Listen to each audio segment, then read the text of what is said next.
Good morning, everyone, and thank you for the invite and the opportunity to follow up on the presentation I did last summer.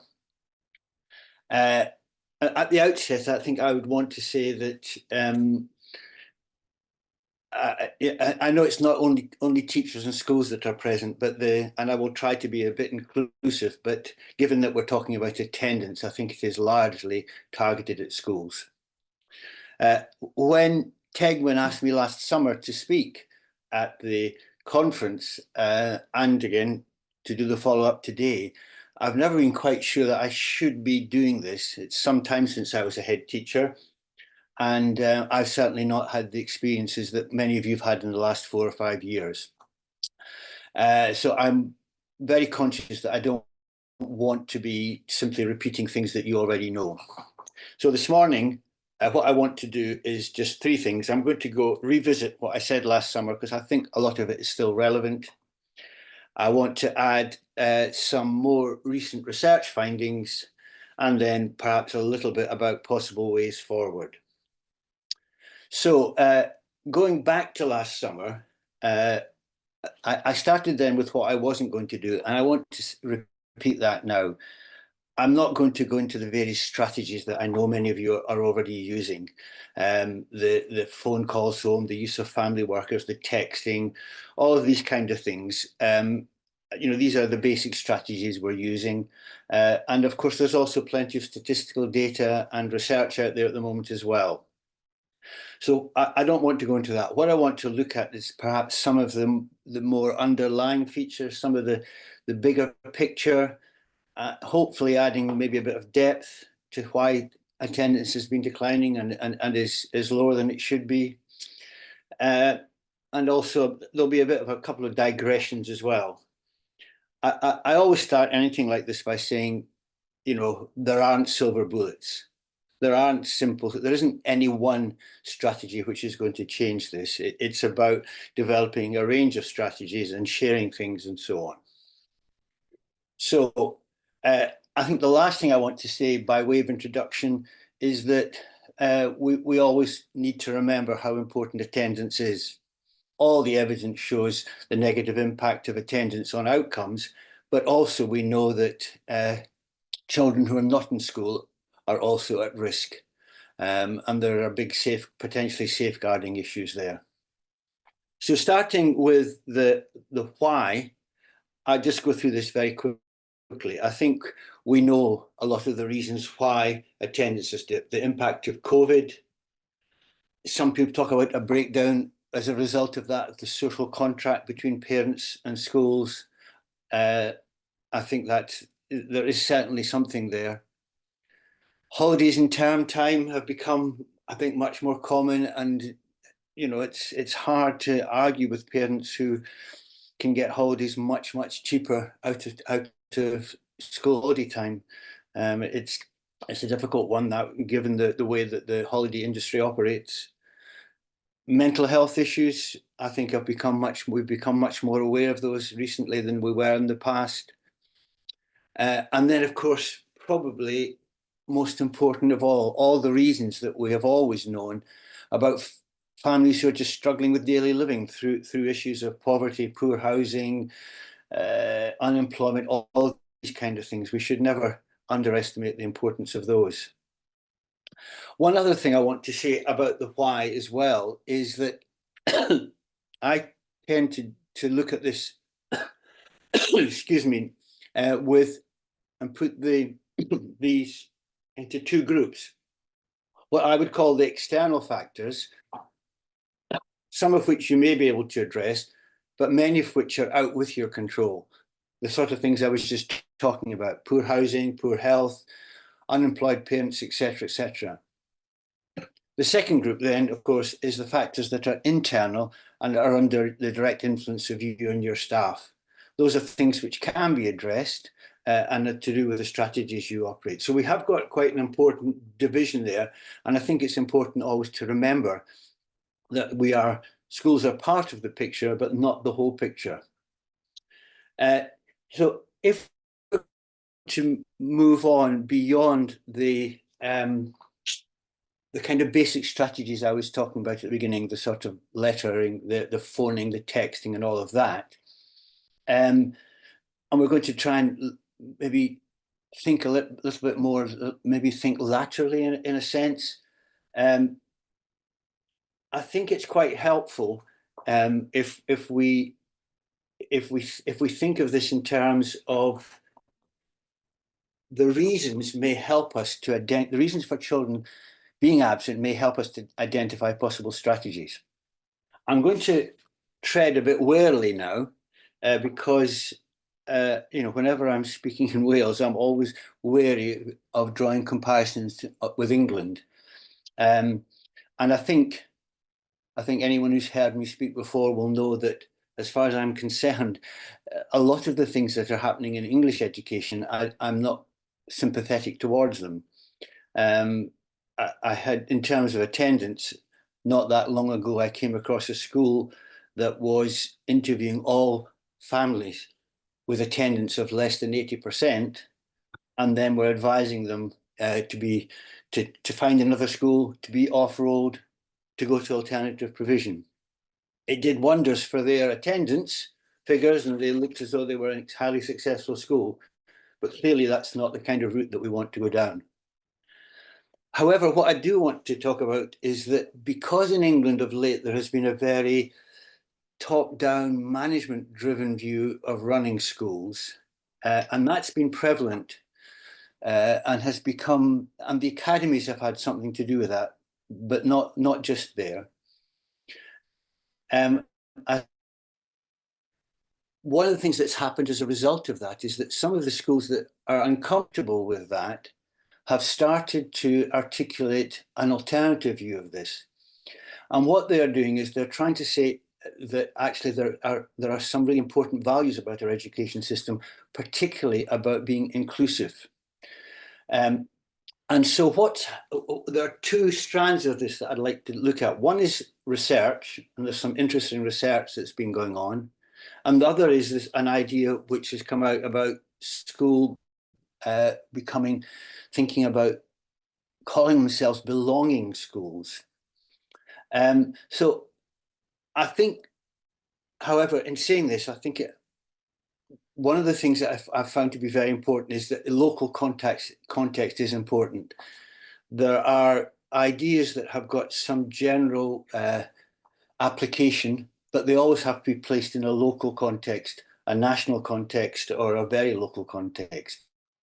I got to the point where I was saying that there were these two things that were happening. And one of them was research, and the other one was this thing called belonging schools, which I'll come around to. The research, I think, was done by an organization called Impact Ed. And what they were trying to do was just to try and get a bit below the surface and try and see what things were making a difference for schools. And what they came up with was four things. The first of these was what they called a sense of belonging. And they said that this is a key driver attendance. And they found this in all the schools that they were looking at. What they found was that it was important for all pupils, but also it was particularly important for certain groups of pupils. Girl pupils, female pupils, girls in particular, expressed when they were talking to them and interviewing, it was about safety at school often and feeling that they belonged in the school. They also found that pupils who felt that they belonged in school and that they were welcome and they were part of the school were much more likely to be having higher attendance. And it appeared that there is this strong sense, and I'm going to come back to this later when I talk specifically about belonging schools, but they identified this independently of the other group of people. The second thing that they came up with was something which, again, it's directed at secondary schools, but that they found that the biggest drop in attendance came between year 7 and year 8. And that although there was a huge amount of effort going into the transition from primary to secondary, there was something happened at the end of year 7 as well. and that was particularly pronounced for pupil premium pupils and pupils with SEND. And again, that belonging thing came out, particularly with those students who were going into year 8. The third thing they came up with was this idea of being intersectional. It's not a word that I'd come across until relatively recently, but it's one which is certainly we're hearing more and more about. What happened was they found that demographic factors, we tend to look at them as, free school meals, non-free school meals. We look at gender as binary. We look at all of these things as binary. And yes, that's important. But what they found was that, so for example, PDG status is associated with a 6% lower than non-PDG. Pupils with SEND have lower attendance. However, the biggest drops in attendance come when you have multiple factors engaged. So the biggest drops in attendance were with Key Stage 4 PDG females with SEND, and their attendance on average was only 77%. So it's really important to look at this intersectionality. Interestingly, the pupils with English as an additional language showed up as being consistently more likely to attend and with higher attendance. The fourth thing they came up with, and again, interesting, I think, is that sanctions and consequences of not attending school, even when children and their parents are aware of this, it doesn't seem that it makes much difference. It doesn't have much of a deterrent effect. It was found that it was much more important that they had the relationships with the peers and with the teachers to look at it positively rather than to look at the punishments. And there was also a sense in which by punishing the people, having sanctions and consequences can in fact almost give a negative perception of education. It can kind of reinforce the sense that the school is on my case, the school is after me, and so on, and that it isn't always helpful. So those were the four things that they came up with. Another thing I just want to mention very briefly, and again, I think I know that most of you know this, but I think it's another piece of research I just mentioned very briefly, which people are talking now about what's called EBSA, and this is focused on the idea that school avoidance or non-attendance is frequently not an act of defiance, but it's a much more complex issue than that, and it's to do with mental health, well-being, and it can sometimes be for young people they actually get to school, but they don't even get to all their lessons. So what's the relevance of all of this then? Why look at all of this? Well, I think what it suggests to me is that we maybe have got stuck, and as I say, I don't want to assume that you all have got stuck by any means, but we have got stuck sometimes, I think, we've got these strategies we use and we're not digging a little bit deeper beneath the surface and trying to work out, okay, what's actually going on here and how can we make our schools more welcoming and open to our pupils. So a few questions, not for answering just now, but just to throw out there. Are the strategies you use actually, are they tailored to the problem, or are they just things that you've used in the past and you continue to use? Are you aware of the difficulties children have in attending school? I'm sure you are. Again, I don't want to teach grandmothers to suck eggs. Do you want to avoid acknowledging that the school might be part of the problem? Or is it simply that the issues that you're facing, you just don't have the resources, you don't have enough homeschool workers and so on to actually address? You know what the issues are, but you don't have the resources. I think, again, it's this business of just trying to rephrase the question, trying to rethink it from a different point of view, rather than just continuing with what we've always done. So again, just a few more questions. Do you interview pupils and parents and then collate the information that you get from this. Do you actually ask them, why is your child not attending? Is there other things that we could do that would help your child to attend? Do you analyze the data that you get? Do you develop strategies that are differentiated according to the children? The children who are not attending will be for very different reasons. Do you have any differentiated strategies? Do you evaluate the strategies in terms of impact and cost? And lastly, and how much do you know about the reasons in terms of how they're influenced by gender, ethnicity or heritage or class? Again, going back to that business of, the data showing that about girls in particular, some girls and older girls, are more likely to have lower attendance. I think, I wouldn't want to underestimate the complexity of this. I think what I'm saying is that I think maybe we need to just rephrase this slightly and start to be a little bit more forensic in how we approach it.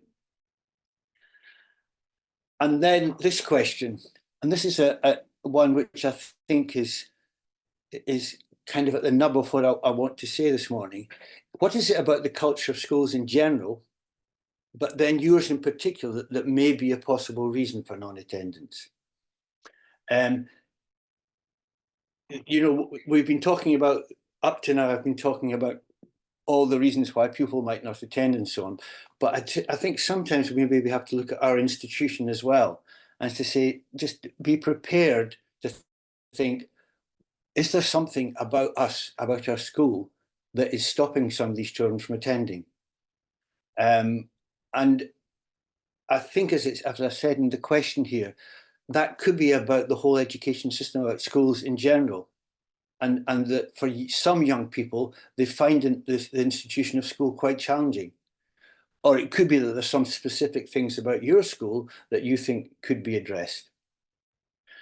So that kind of brings me to the second. I said there were two strands to this. One was the research, and the second one is this movement, which has been called belonging schools.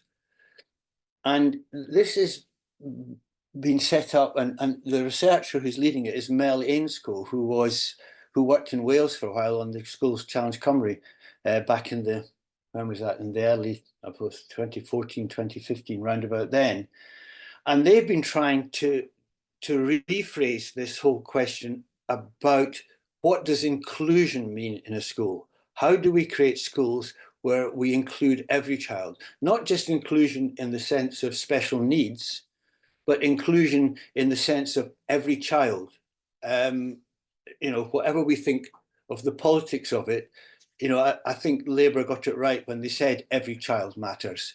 And I think that's what they're trying to do. They're trying to do this. And they've been doing this research. And they too have come up with some, I think, a kind of updating of what they mean by inclusion. Again, the schools were very different, but they did have some features that came up that were common to them. And the first of these was that relationships were central in these schools. And that it was about every child being seen, known, cared for, understood and supported. It was that every child in the school mattered.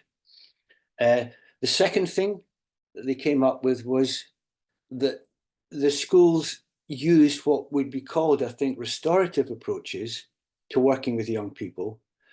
And I think the schools weren't all necessarily using the word restorative, but the strategies that they were using, I think, would be called restorative. So it was things like always being prepared to give a student a fresh start, always trying to mediate between staff and students, de-escalating incidents, adopting language which avoided personal or deficit notions, and encouraged young people to focus on their own behaviour.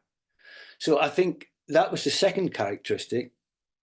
The third one is really an extension of the first one, but it was just that every child in the school was known as an individual, and that those positive relationships between staff and students were supporting an environment which was equitable in the school. So what you have is this idea that inclusion is not just, as it has been in the past, about including special needs pupils or pupils with disabilities or whatever. It's about trying to make an institution where every child feels that they have a place, that they belong, and that that second thing, that restorative thing, that they're not branded. They're always given a second chance. They're always made to feel that the school wants me here. I think that in a sense, you may be thinking, how does this relate to attendance? But I think the link there is fairly clear. I think if the young people feel that they belong in the school, then they are going to, they're much more likely to attend. Now, what happened, this is the point I got to in the summer when I was speaking at the conference. Since then, the impact ed, sorry, I'll just leave that one. Yes, I've just, those last 2 points there, I've just said them anyway. This idea of inclusion and the evidence showing that those pupils are more likely to attend. But they've been continuing their research, and they've now involved a significant number of schools, and they've come up with, I think, some more interesting observations. The first of these, again, I think fairly obvious. The start of the year is crucial, but what they discovered was that the decline in attendance was most steep between the autumn first half term and then the second half term leading up to Christmas. That was the point where if you looked at across the whole year, that was where the biggest drop took place. The second one, again, they came up with, which is a reinforcement again of the sense of belonging. An interesting statistic that 80% of pupils were aware of the consequences of non-attendance, but a much smaller percentage felt that teachers cared if they were absent. And that goes back to that, that thing, when a child who's been absent from school is back in school, the teachers, everyone in the building, I say, saying, it's good to see you back again. It's great that you're in school again, rather than picking on the fact that they weren't in school, can make a difference. The third thing they came up with was a focus on small communities. Again, probably more of a secondary thing than a primary thing.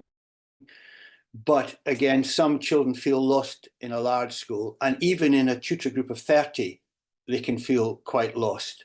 And that some of the work that they were doing was with creating smaller groups. One school in particular had gone down a route where every single member of the staff, including office staff, including teaching assistants, and everyone was allocated a group of about 10 or 12 students, because there were enough staff to do that. And they were meeting with that member of staff 2 or 3 times a week, and that was creating a much better environment where the children, again, felt noticed and valued. I'm not sure about that as an idea, but certainly they're doing it, and they're saying it's going very well. This one, a sense of safety. Again, the evidence that came forward from some of the pupils were that there were parts of the school where they didn't feel safe, where bullying was likely to take place. And so what the schools were doing was addressing those and actually talking to the pupils, finding out where these places were, and then ensuring that there was a member of staff there at break time, at lunchtime, and so on, but actually addressing what they felt were places that weren't safe. Again, a targeted approach to intervention, that's going back to the small groups thing again, but that was found to be successful in building relationships. And the last one, I think quite important too, seeing attendance as everyone's job. It's not a discrete issue just to be dealt with by the tutor or by the EW, the education welfare, or whoever. Actually, everybody has got a part in this. And if everybody is creating this environment where the pupils feel welcome and encouraged, then that will have an effect across the school. I'd like now just to return to the earlier point I made, which is the one about the external factors and then the school-based factors. I think, and this is where I think it does get a bit more political in a sense. I think the question is there, does society and do politicians and the media in particular hold an idea that there's a school-shaped solution to attendance, i.e. school attendance is down to schools? And I think the danger with this is that you know, I think sometimes schools are a kind of a place where you can deposit a lot of the social ills of society. You know, when I was a head teacher, I always used to notice when I was driving to work in the morning, somebody would come on the radio with some social problem, and they would say, well, what are schools doing about it? And that could be anything from, you know, gender issues, you know, children should know how to manage their money, drugs. I had one occasion where they were saying that primary schools should be teaching pupils how to clean their teeth. Another one where they were talking about bereavement, and children should be, you know, schools should take that on. And I think there's a sense in which it's convenient to deposit the responsibility for that with the school. Now, I'm not saying that it isn't part of the school's responsibility. Of course, it is part, but it's not wholly down to the schools. A slight digression, you know, I was the PDG advisor for a while, and I reached a point where I realised that actually the attainment gap wasn't really narrowing. It narrowed a little bit, but then it widened again under COVID. And I realised that actually the schools were working, the secondary schools were working incredibly hard on this. They were getting kids in during holidays. They were taking kids out of PE to do extra maths and English. They were coming on Saturday mornings, and they were really putting a huge effort into trying to narrow this attainment gap. But ultimately, you know, what I realized was if you've got an exam system where 30% of the pupils are not going to pass, then the kids, the PDG kids, are going to be very overrepresented in that group of young people. And that's not because the schools aren't trying hard, and it's not because the children aren't trying hard. It's the nature of the system, and also the fact that you know, that fails to recognize the impact of poverty, those things that I mentioned earlier. So that there's a sense in which I think the parallel with attendance is there. There's a link. We have a tendency, I think, to think that schools can solve this problem. And I wouldn't for a second, as I said earlier, I wouldn't suggest that schools haven't got an important role to play. But I do think that we also need to be aware of the fact that there are bigger issues out there, and we need to be prepared to address those. So where are we? Let's just go back to the slides. So I think what I want to emphasize here is that we have, I think, over the past, I don't know how long now, probably decade, 15 years or so, we have been addressing attendance, and we have been using a range of strategies. And I think we have got to the situation where we have deposited the responsibility for this with schools. I think if we are going to move forward, then I think what we have to do is we have to recognize that we need to be more forensic in our approach to how we do this, to start to think laterally, to actually think about what it is about our institutions that are perhaps could be more welcoming, could make our young people feel they belong in the schools. And we need to also work with other parts of our public services to recognize that there is more to this, that the schools have their part to play, and it's probably the most important part, but they can't on their own solve these problems. And the convenience of dumping that responsibility with schools needs to be addressed. But we need to be positive It's not about blaming each other. It's about saying, how can we work together? And being prepared to think, again, a bit outside the box in the way that community schools might be starting to think about the importance of place and about the importance of all the local services working together rather than in silos. I'm not sure about that, but there may be something there in that. But I think that is the intention of that is the right one. The intention is to say that actually we need to look at this holistically rather than simply as an issue for one part of the system.